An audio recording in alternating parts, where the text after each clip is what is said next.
مدن مدحويني waxa salaantaada u diyaara cutubyo ka tirsan ciidamada qaranka jamhuuriyadda Soomaaliland munaasabada 18 May awgeed mudane madaxweyne ku soo waxaan hambalyo u dirayaa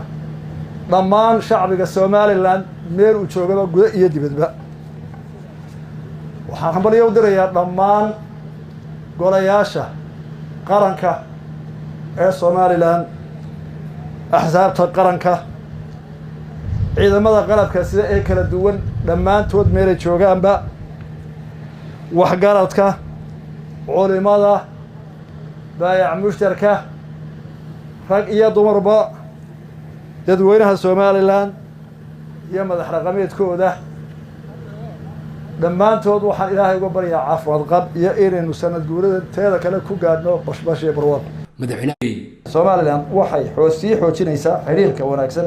ay la leedahay dawladda ay jaarka yihiin iyo kuwa kale ee caalamka oo dhan xiriirkaasi waxa uu mar kasta ku salaysan yahay wax wada qabsi nabad jaar wanaag isqadarin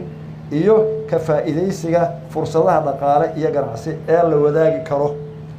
wadamada beesha caalamka waxaan ugu baaqaynaa in ay tixgeliyaan isla markaana taageeraan go'aanka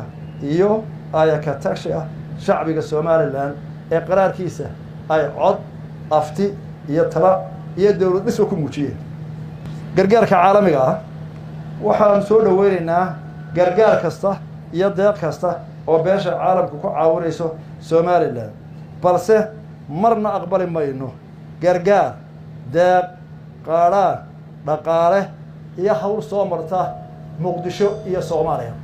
madaxweynaha jamhuuriyadda Soomaaliland mudane Muuse Biixi Cabdi ayaa gabagabadii munaasabada lagu xuseeyay sanad guurada 29aad ee ka soo wareegtay markii Soomaaliland dib loo soo noqotay madax banaanideeda ee 18 May kadib biladgeesiyo guddoonsiyay 12 sarkaal oo ka tirsan ciidamada qaranka jamhuuriyadda Soomaaliland cadawga ma leebin sheegto cimriga ma soo gaabto xuduudda ma soo liixday